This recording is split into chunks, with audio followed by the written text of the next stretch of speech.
This is Felt Recoil.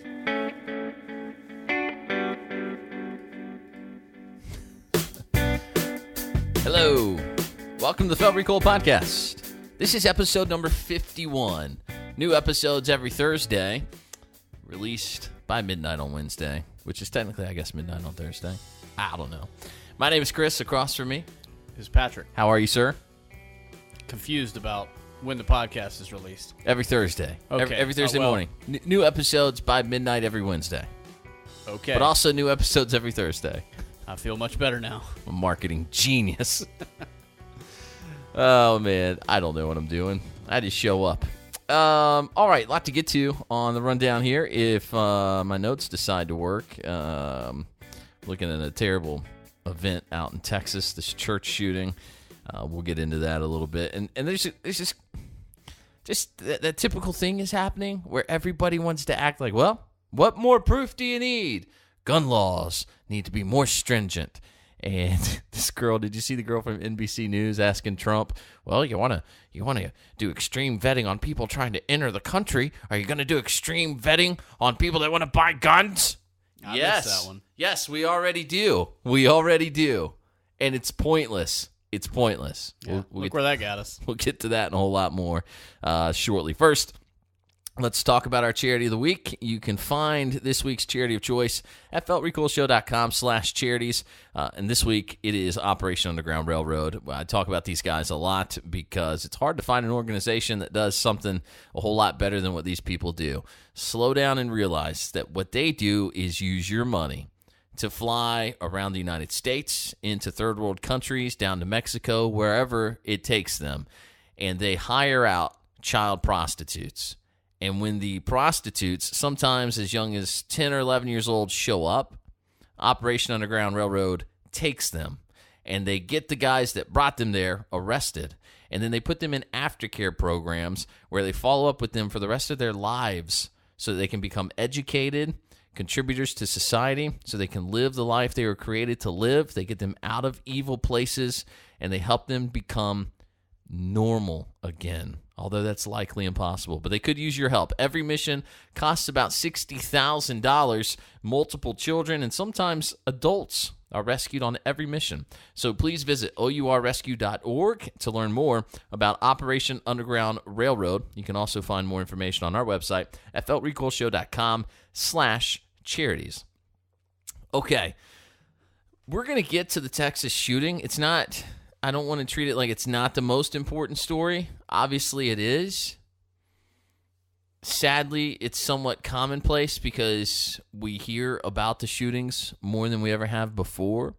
I don't know that they're more commonplace. Everybody says these days, well, they're just more commonplace. But 20 years ago, we had Columbine. We had the Pennsylvania Amish massacre.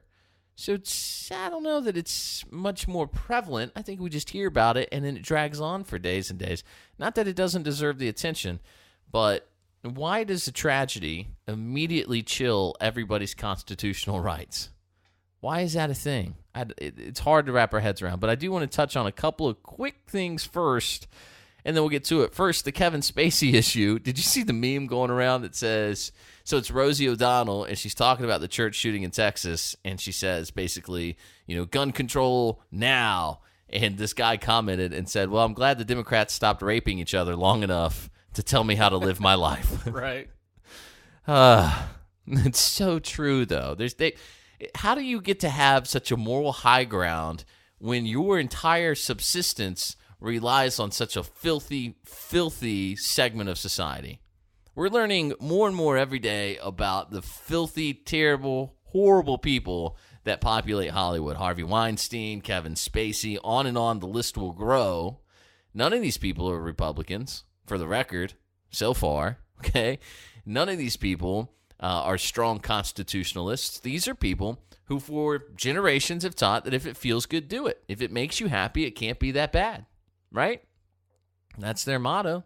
So now, wait a second, maybe it can be. I mean, it makes Kevin Spacey happy to rape little boys, to throw himself on 14-year-old kids when Allegedly. He's 26. Allegedly. Well, multiple. Well, he was drunk. multiply allegedly. God bless. Strange coincidence.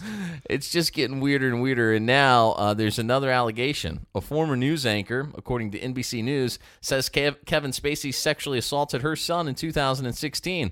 A Boston news anchor says her teenage son was allegedly sexually assaulted by Oscar-winning actor Kevin Spacey last summer. Heather Unruh is a former anchor at the television station WCVB.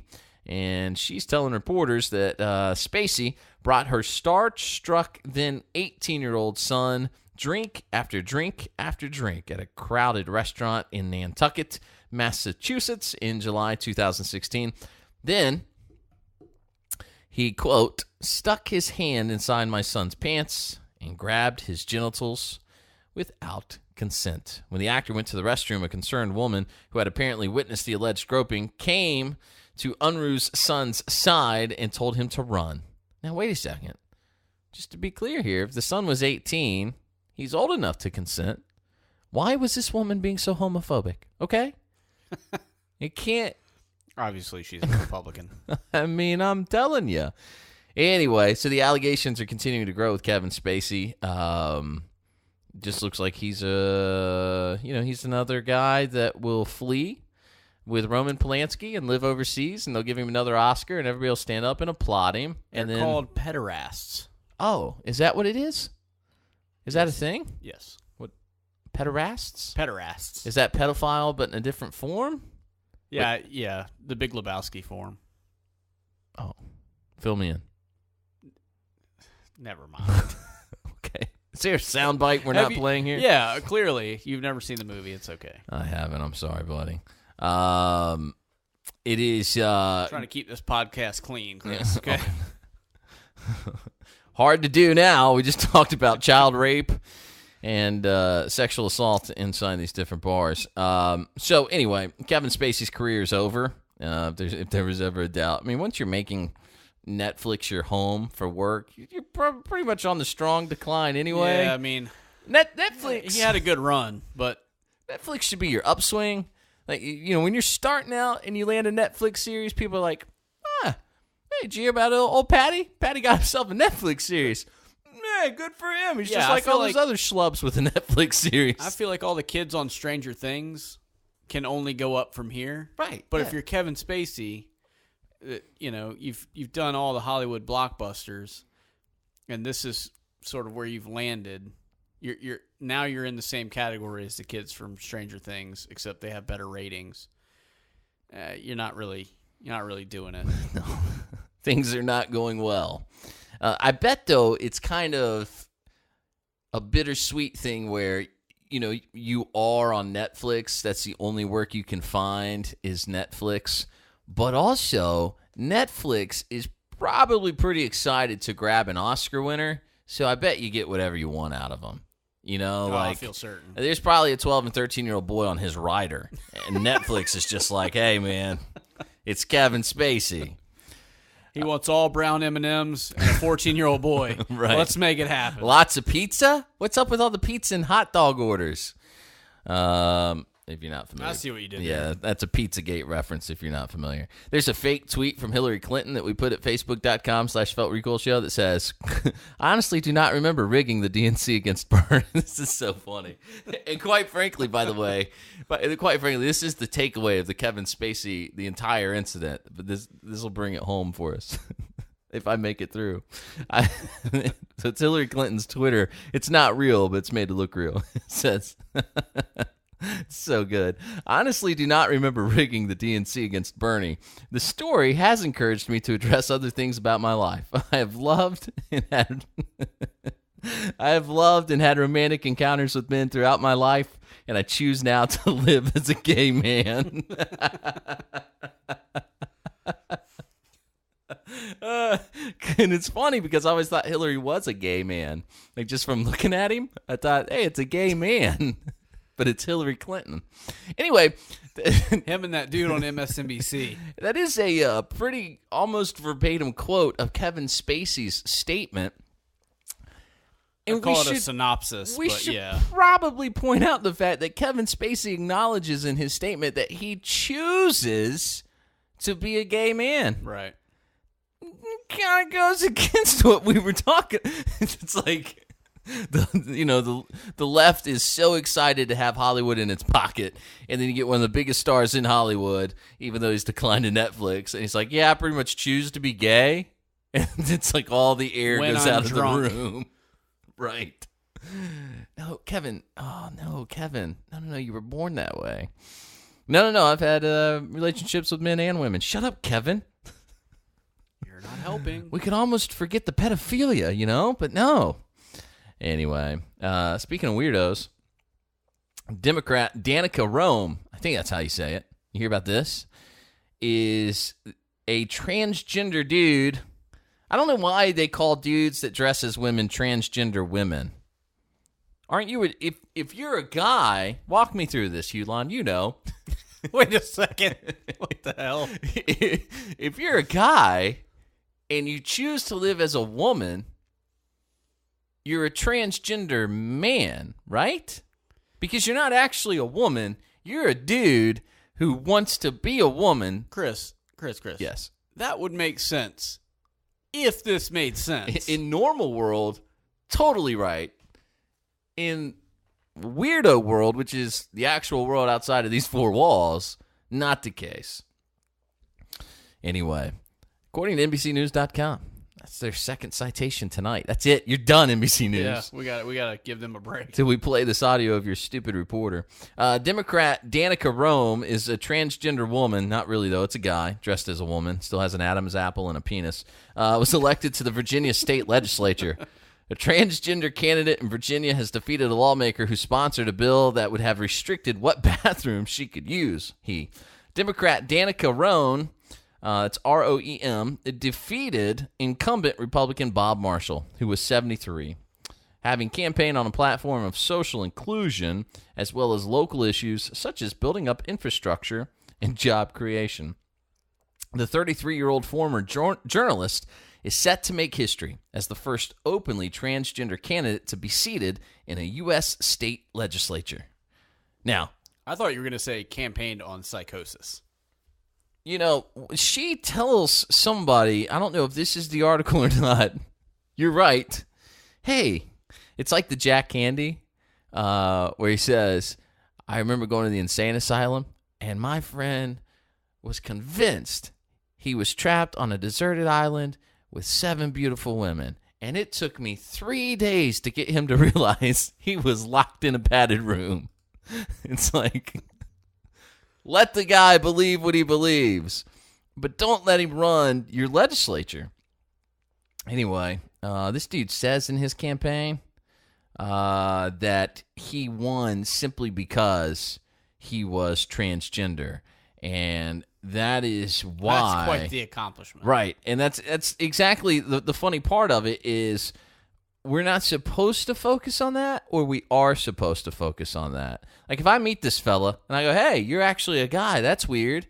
He can't get mad, right? Because he keeps bringing it up. He's the one that says, good point. I'm a transgender. So I'm allowed to walk up and go, hey, you're actually a dude. That's kind of crazy. And he can't get offended. Right? I wonder if anyone that voted for this person knows what his stance was on anything.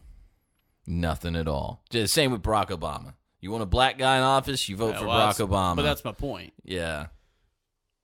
It's the Okay, I thought you were going to continue making a point. No, I was just going to say that's the easy way out. You don't because there doesn't need to be any more substance. We're just voting based on whatever the I don't know what the word is. Person du jour is, Sure. Okay, well, yeah. The cause du jour, if you will. Yeah, cause. That's probably more apropos. Whatever we're all getting behind, let me get behind it. Yeah. Oh, we need a black guy in the White House? Cool. Oh, we need a transgender person? Cool. I'll vote for it. I mean, why not? Why not? It really shows, honest to God, it does show how silly liberals really are in their thinking. Because they don't think the government has that much impact on your life. Even though they champion for the fact that the government should have more influence on your daily life, they don't think it does. So they're very flippant about the people for whom they will vote. Hence, Bernie Sanders being popular. They believe that Bernie will take everyone else's money and give it to them, but they're not able to admit that it's not happening now or that really it already is. Well, the government doesn't have enough control to do it. We need to put somebody in office that can give the government enough control to do that, which kind of, it belies their point that they live in America where we have checks and balances in place to prevent that. But anyway, I digress. I just think that's weird. But you're right when you said psychosis earlier, right? You're kind of right, because can we name, and I mean this legitimately and sincerely, this is going to sound really mean. Maybe I shouldn't say this. Never stopped you before. Right. I'll ask you this way. Is there anyone else currently in office anywhere who has a mental disorder? Who ran a campaign based on their mental disorder and won? Well, I mean, there is Al Franken. Fair enough. And I don't know what his deal is, but there's definitely something going on there. That guy's a whack job. He's an idiot. So, to put this in lighter, provide a little levity, lighter terms, right? The Mitch Hedberg bit about being mad at people with diseases. Can't be mad at the guy with lupus. But damn it, Otto, you have lupus. Right. Yes. But alcoholism is a quote-unquote disease. Mm-hmm. And that was the whole joke. Well, right. I kind of feel like this is the same sort of thing. Yes. Not to take anything away from alcoholism. I understand that's a serious thing. But you see you see the point I'm trying to make? No.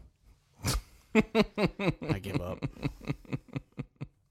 I get the point you're trying to make in the sense that they play the card when it works for them, but they never play. They don't want to play the card when it has to be played.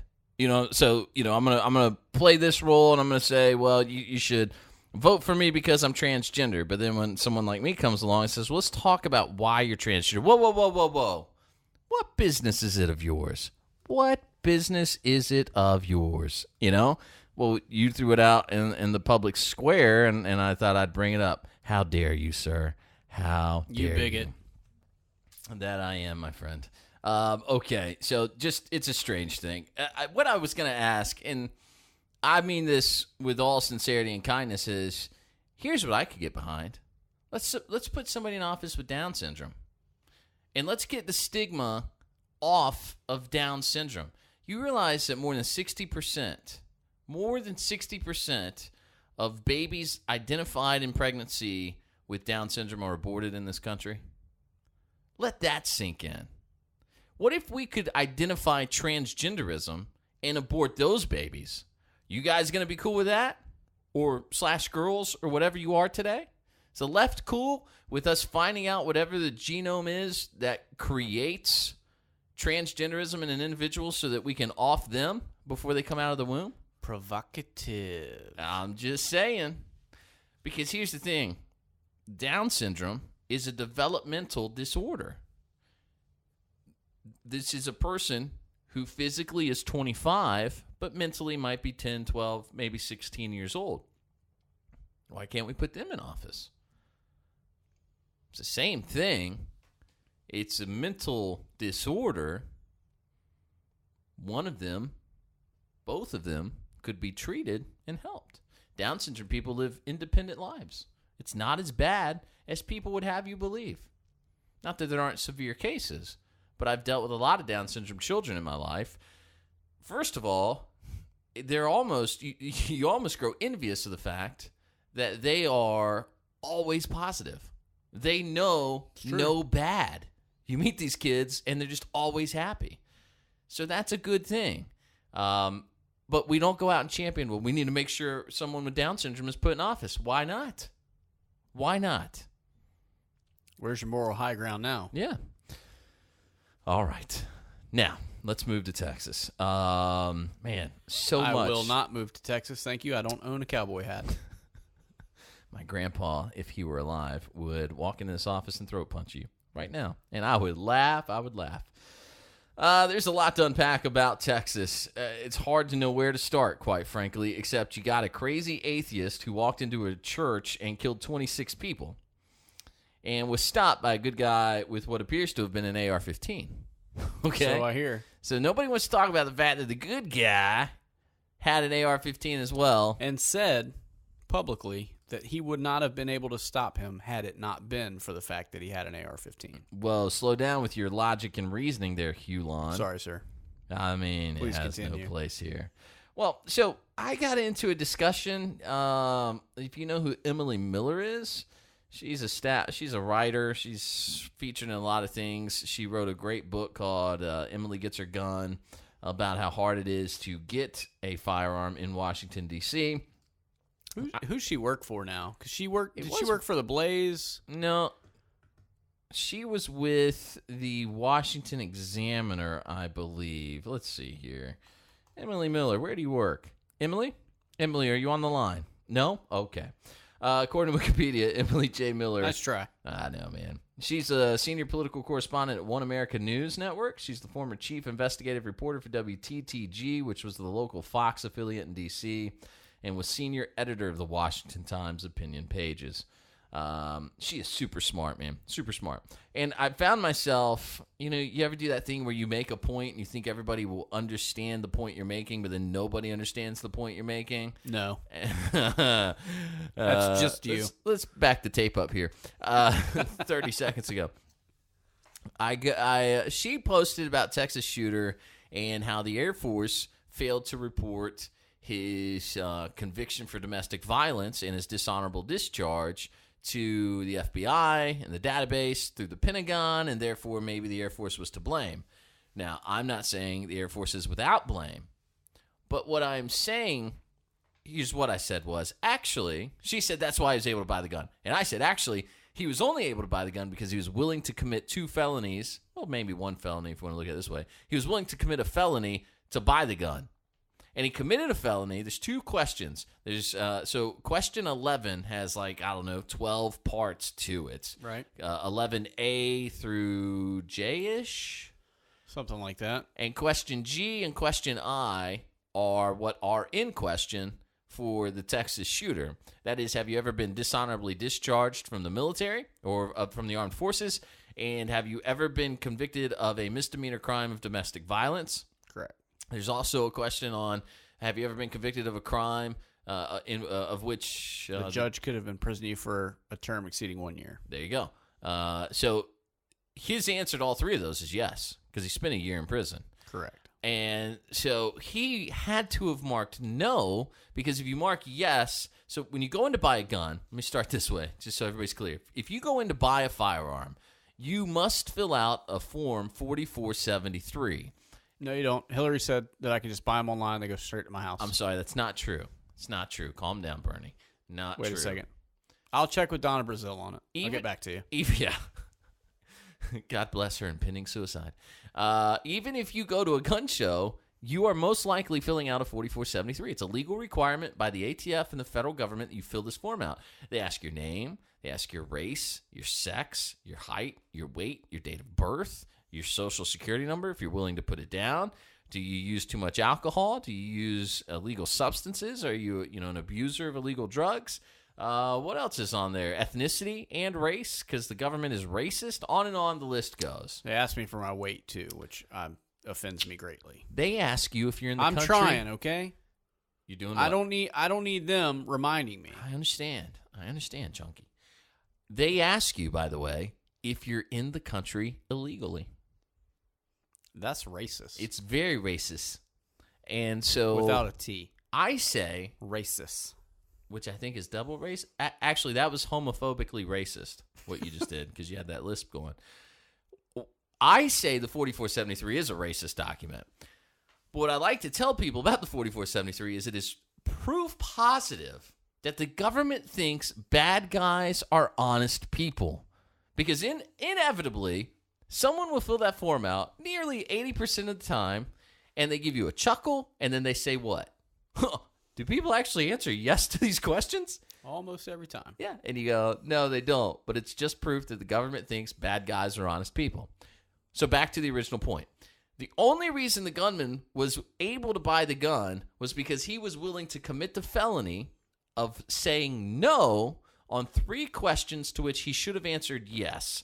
And the minute he answered knowingly, incorrectly, The minute he lied on that form and signed his name, it's a felony offense. A felony. And he would not let the law stop him from getting those guns or that gun. He did not legally buy that firearm. He lied on the 4473. That is illegal. He did not legally acquire his firearm. But we've talked about this before, in the fact that it happens all the time, and that the prosecution rate for people who lie on that form is next Nil. to nothing. Yeah, It nil. almost doesn't exist. Wasn't it? You did the math on this program once, and it was like 0.002% or something something crazy. stupid, yeah. And so, well, it was like 0.008 was the prosecution rate, and then 0.002 was the conviction rate. Unreal. I have literally been at the gun counter where we work and had guys fill the form out and lie, and we run the FBI NICS background check, and on the computer, and then literally within seconds, the phone rings and says, "Hey, is the gentleman, whoever, is he still in the store?"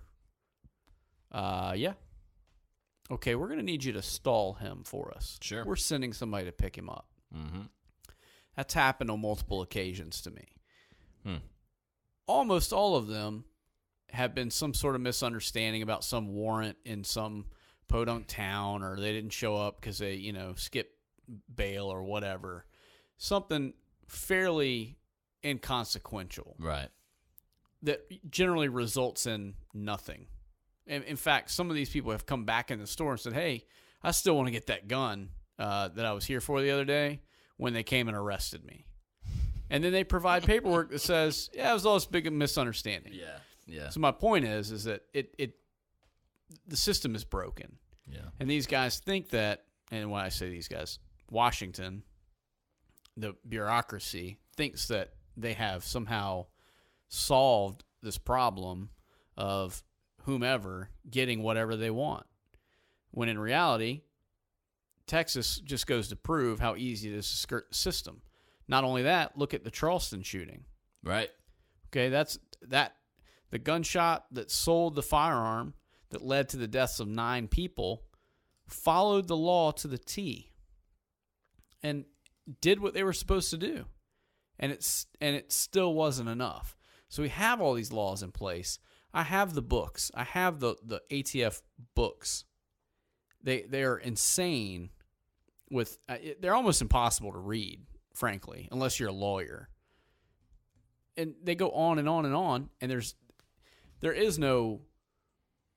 nothing in there that, to me, I look at and go, okay, well, yeah, that makes sense. That's going to stop the next whatever. It's all legalese. It doesn't happen. Yeah. So it's very bizarre to me that someone could sit there, write this crap up, and think that somehow it solves something.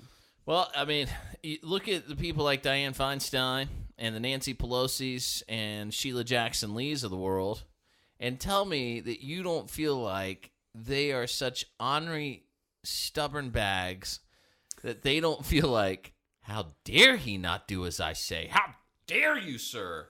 Good day, sir." We talking about the same lawmakers that think Puerto Rico is going to flip upside down and sink into the ocean? Those are the ones. All right, yeah. They firmly believe All right. that everyone will All do right. as they say. All right. Right? Does that mean? Does that explain it? Yeah. All we got to do is mention Puerto Rico. Hey, man, never forget. Actually, Right. It was Guam. Oh, is that what It was Guam. Yeah, now that we're talking about it, that guy. It's gonna.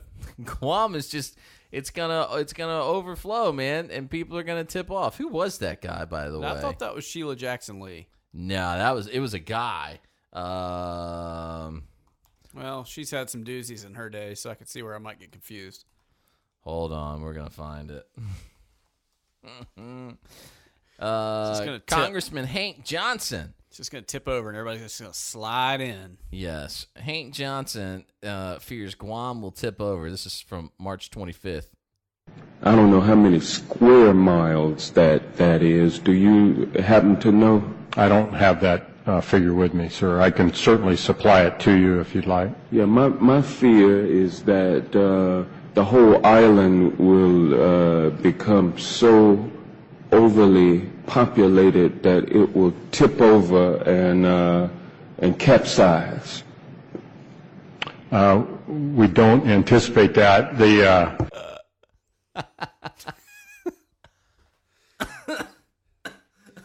don't anticipate it.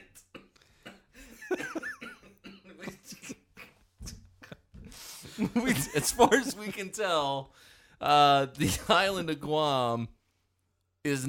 Sir, are you aware of what an island is? Let's just see if we can paint this picture. So there's a mountain, and the mountain is covered in water, except for a small portion of the mountain. And that portion... Say, I don't know, 24 square miles. Oh, my goodness. Chris, Yes. people elected that guy. I mean, and that is what's the worst thing to have to think about. So let's not do that. The point is, those are the people who believe that if we put a question on a form that says, are you going to buy this gun to kill a bunch of people? The bad guy will say yes, so we can just prevent the sale. All the 4473 does is inhibit good people from buying firearms because it's an intimidating form. You feel like if you get it wrong, you've done something wrong. People get very nervous filling out the form. It shouldn't exist. It just shouldn't exist. In my opinion, you get a driver's license. You have to prove you're legally in the state you're in. You have to prove you're a legal resident to get your driver's license.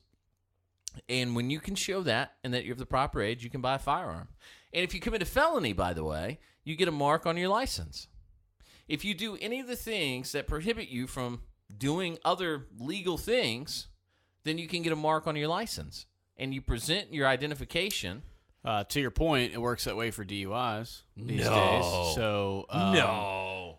the Macy Project is alive and well. So let's not forget to tip our hat there. You're right. We should make all cars illegal. We should. And if you are a repeat offender with DUIs, it is pointed out on your license, I believe, and also when you're pulled over when they actually pull your information up. So there's that, you know. Mm-hmm. All right.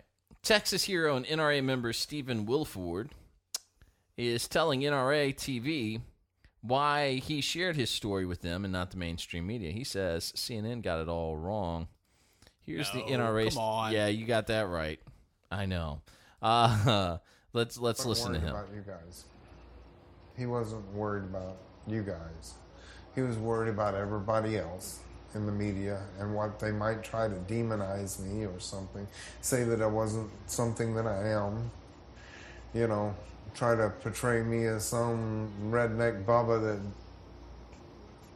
you know. They like to do that. They like to label NRA members, don't they? They like to do that, and I don't like to talk to them.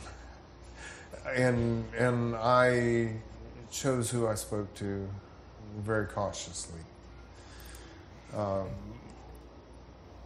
So if they see an interview about what happened from another source, like NRA TV, what are you hoping they glean from that? I saw an interview on CNN of somebody, and he actually was, you know, I know the guy, and all his facts were incorrect, and I thought, again, there's CNN, it's got it wrong.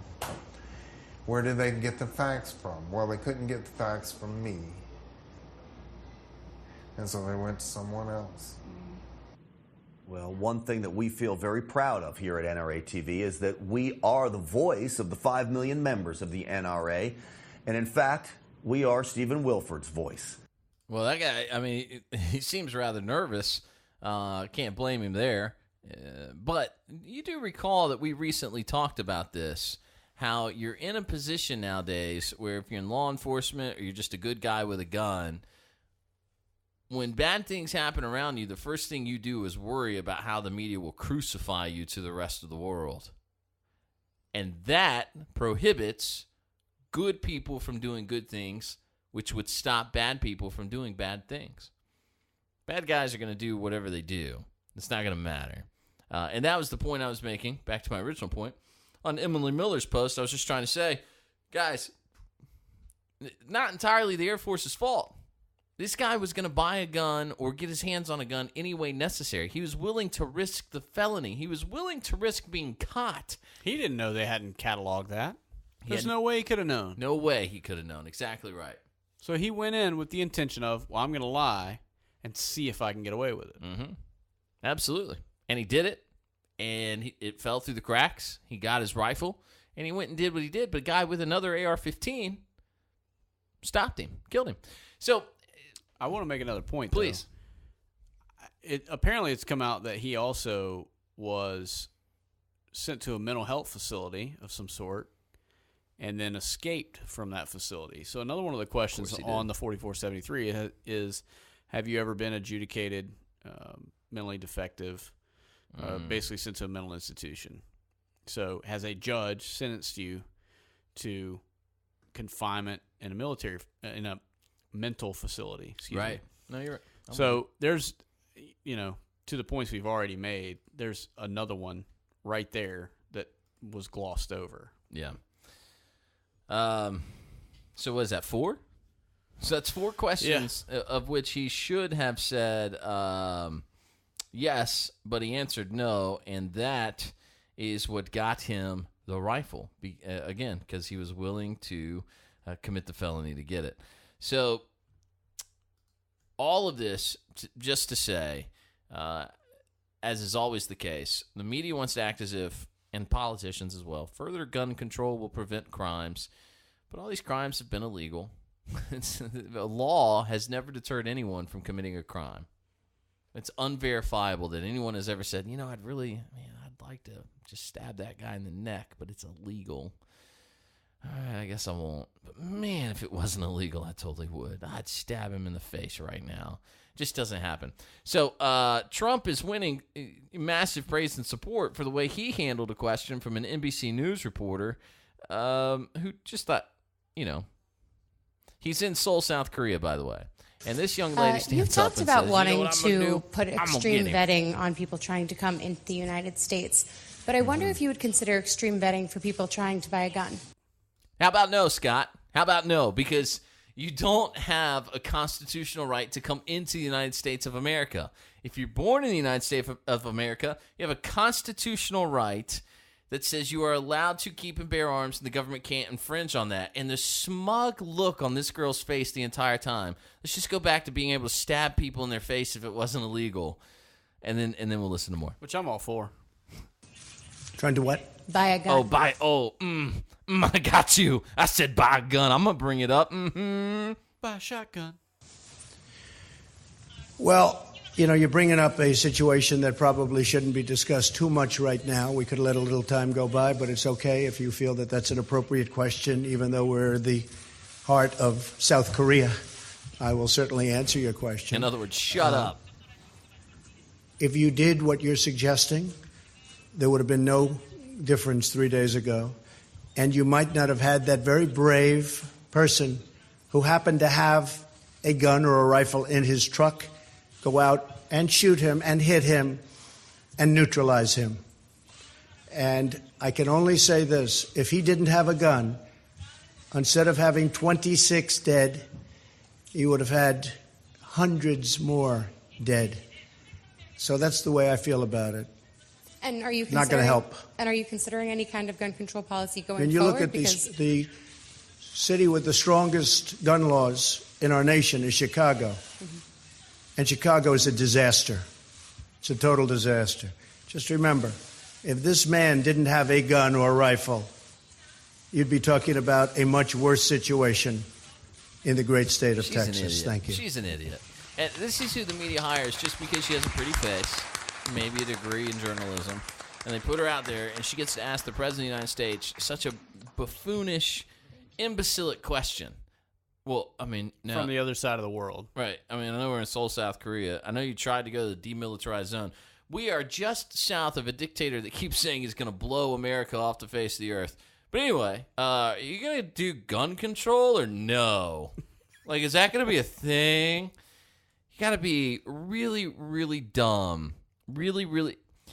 All it is, and this is what annoys me about a lot of media conglomerates out there, is the reporter injecting themselves in the story. Okay? So the Blaze is that's really... all they do now. Yeah. All of them. Well, and the Blaze is really bad about it because all the Blaze people who are writing their stories have their own little podcasts. And so you go to Blaze and you try to read a news story, but it's actually about the author's podcast and whatever guest they had.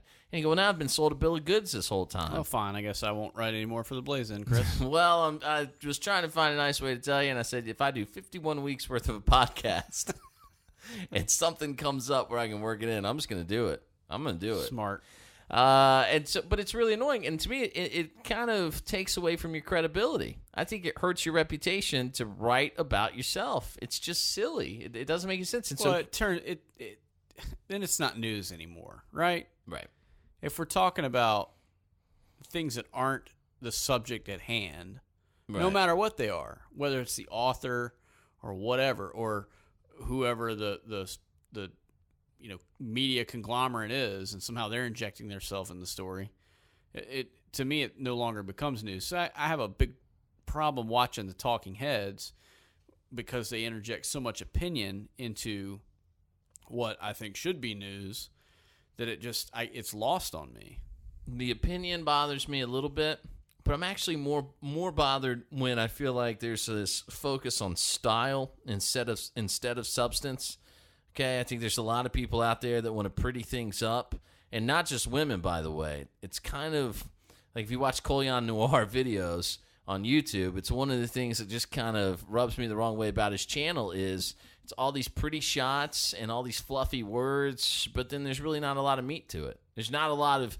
You watch a Travis Haley video, and Travis and Collion have done videos together, and they're both great shooters, and they're both great guys. I'm just making a stylistic observation here. I can watch Travis because Travis will take a handgun and say, now look at the workings of this handgun and watch how the mechanisms work and watch how it affects my body. And what I'm going to tell you is that science suggests if I adjust my body this way, the handgun will affect me differently and I'll have more control. And I go, oh, yeah, okay. Collion says, you see this handgun? It's like your favorite toilet seat. You just sit down and you're comfortable and you don't care who's around. You just stink it up all by yourself. It's like, what is he even talking about right now? Talking about the shockwave. Brought to you by Mossberg and the NRA. You know, it's like, okay. And we're just trying to be pretty here. We're just trying to be pretty. So I didn't want that to be construed as I'm getting at women here, although some of the times it's also the case. I remember when Glenn Beck started The Blaze, he had this whole spiel he went on about how you're not going to see women with short skirts and their legs slided. Oh, wrong. Yeah. Hi, Dana Lash. We kind of, that ship sailed. We found out that a good-looking woman who's, oh, you'll sit in that chair across. Oh, yeah, that works, Oh, duh, it sells. I get it, whatever. And she's a brilliant woman. For some reason, she's not behind a big oak desk. No way. Really? She's brilliant. I can give her all the props necessary, but the point... And leaving the Blaze, as I understand. Is she? That's what I think I read that last night. Her wrath will reside elsewhere. She's probably a really smart, nice person, but the point is, it goes against what Beck had said the Blaze would be, and I just find that to be funny. And so that's what we start to focus on is let's get this stylistic points, and let's put this pretty girl in front of Trump, and let's tell her to just say guns. You're good looking, people are going to think you're smart, and you just say guns. You say you're going to do extreme vetting on people that are invading our country. Well, you're going to vet people buying guns. I wish Trump would have just said, we already do. We vet people on buying guns harder than we vet for anything else. It's harder to buy a gun than it is to vote. It's harder to buy a gun than it is to buy a house. It's or rent harder a truck.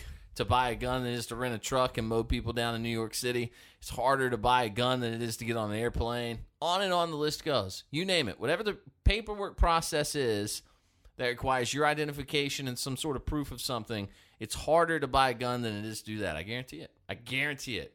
It's a more rigorous and strenuous exam to get your firearm than anything else you can imagine, than anything else. And I've had cancer, so I win the argument because it was harder to buy a gun than it was to get my tumor removed. I knew you were going to go there. It's come full circle. All right.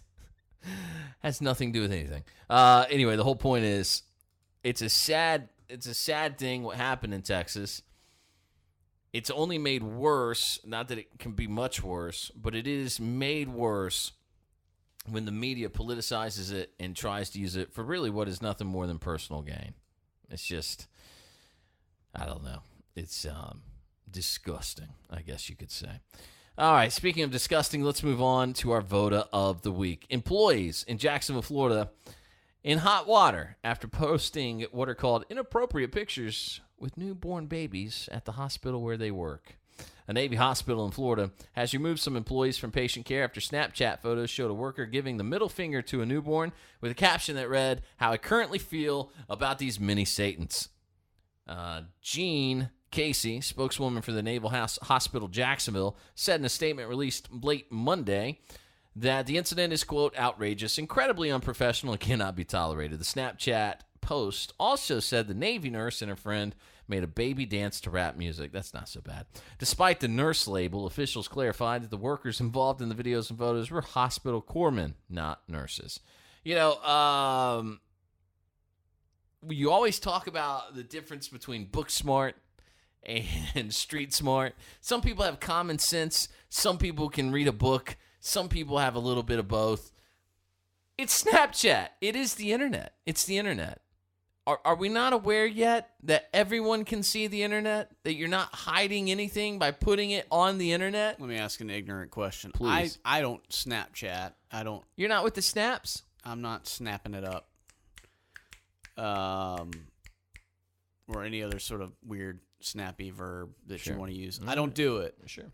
I was under the impression that the premise of Snapchat was that it wasn't nudes.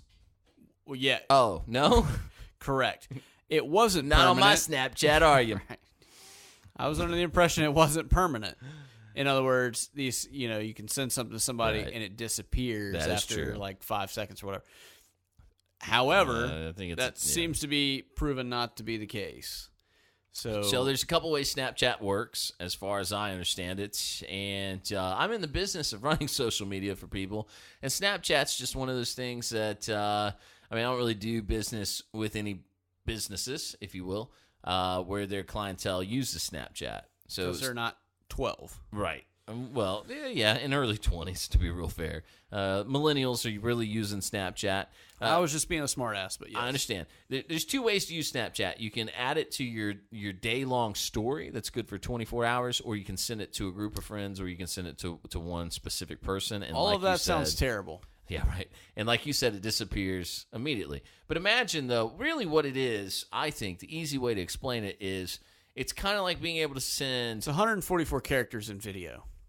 It's a text, yes, but it's also a text message to a friend that you can pretty up or make funny with their masks and with their geo filters, et cetera, et cetera. So if I'm at Walt Disney World, I can go around and I can suddenly have this cool geo filter that you can only get if you're in a certain area, a certain part of the country, certain part of the world. You can only get it if you're there. So if I take my snap, can you hang on a second? Add it and I can send it to you and in your face. It's a lot to take in. Can you hang on just a second? Sorry about that. I'm trying to think about what I do because I don't have it. So I'm trying to think about what I do with all my free time. Right? Because this sounds stupid. It's not Snapchat. It can be done, but again, from a business perspective, it makes a little sense. How did we get on Snapchat? What were we talking about anyway? I don't know, man. Totally through. Oh yeah, these nurses. The point is that what probably happened is they put it on Snapchat, and one of their friends was not so keen on what they were doing. Somebody already didn't like you, and then you put it on there and gave a baby the bird, which is really stupid. And then you're out. So, God bless my kids, man. They're growing up in an era where everybody puts everything online, and I worry for them because, they watch YouTube. We watch kids' YouTube, and we watch these videos that these kids put out there, and I think, man, they're gonna hate themselves in 10 years. They're gonna watch this in 5 years and go, "What was I doing? Just delete that, please." Oh, it's already got 50 million views. Oh well. Imagine, just say, 30 years from now, when someone's running for president. Their whole life has been on Snapchat and Twitter and Facebook and YouTube. It's going to be very bizarre. Listen, Trump just won. So in the world you're describing, Casey Neistat 2020, man. There's no avoiding the fact that guy could be president if he really pushed for it. Yeah, you're probably He's right. getting multiple millions of views every day. So if he really said, you know what, guys, I got a plan. Here's what it is, and I'm going to take it very seriously, that guy probably could win these days because that's the way we're geared. That's how we're learning to think about things is because I consume what you're telling me, you must be smarter than me, and you must have an answer that I can't find. We just automatically believe, and that's actually something they tell you, I don't know if it's marketing or broadcasting, but it's something that's told to you when you're put in a position to relay information to people is you are automatically authority just by being here. By being here, you become the authority, and everyone will assume you're the authority. Well, I mean, that's why I'm here. It's why you're here. All right. Well, authority, do you have anything else to say? I think we've covered it all. And I can comfortably say that because I'm the authority. All right. Well, I like where this is headed. I think we did pretty good. Keep your kids away from Kevin Spacey, and we'll be back next week for the 1-year anniversary of the Felt Recoil podcast. 1 year uninterrupted, unimpeded. It's actually just going to be awesome. me blowing into one of those like kazoo things the whole time for an hour. It's going to be great. I kind of like that idea, but I also kind of hate it and might murder you. Just before next week. All right, we'll try it. We'll see what happens. We'll bring it back for week 53. All right, more information at feltrecoilshow.com if you need it. You can also email me, Chris at feltrecoilshow.com. Patrick, common spelling for a common man, at feltrecoilshow.com. Chris with a K, by the way, K-R-I-S. In the meantime, in between time, we'll see you next week for more of the Felt Recoil Show podcast.